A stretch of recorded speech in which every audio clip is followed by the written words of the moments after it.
The Prehistoric Kingdom have updated their death diary for update 11, and there is going to be a lot that's going to be added to it. That being a new voiceovers for Nigel Marvin for the new species, as well as the subspecies characters, which also put that into play that they are splitting up the species, as it were. So where you had like Tarbosaurus within the T-Rex menu, Tarbosaurus will have its own species menu, as well as a voiceover from Nigel Marvin, which is really cool.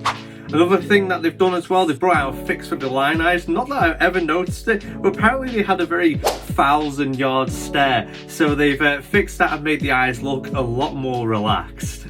So there is also a new species of dinosaur, Leonosaura, and this species you find roughly around Antarctica as well as Australia, and it's a really cool little dinosaur, and it looks amazing in this game. Like the graphics for it look immense, and I'm looking forward to seeing this. As well, there is a new species on top of this one.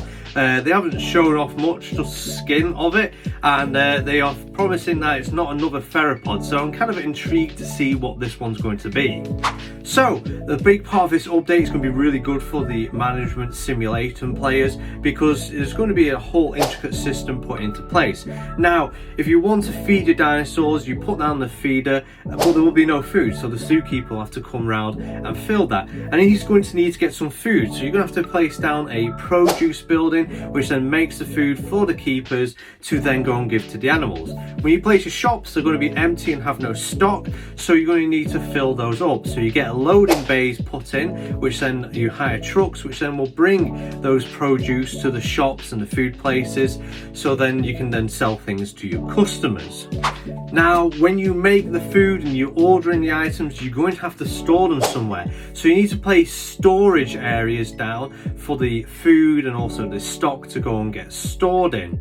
So for the staff, you're going to need to get a staff room, so you're able to then hire the staff for these like different buildings and keep your park running. So as well, if you want fossils to make your dinosaurs, you're going to have to build a fossil depot building, and this building sends out digs or dig parties, and then they go and bring back the fossils in trucks, will be represented on the loading bays of the parks of the fossil depot building. So as well, you can add compost buildings, which is going to help towards the produce of your food that you're making for the animals. So you bring the fecal matter from the dinosaurs to the compost heap, which then gets compost, and then that soil gets used on the food process for growing your food, which is really kind of cool. Last but least, there's a massive overhaul on guest behaviour in the way they act, such as like poking out a phone for a selfie and various other things. Also like sitting on a bench, which is really cool. And the last bit of this, they do go and talk about obviously the little tease they did of the baby dinosaurs, which we know we're all excited for, and this baby T-Rex looks really cute. But anyway, that's it from me. I hope you've enjoyed this. In the comments below, let me know what you're excited for most.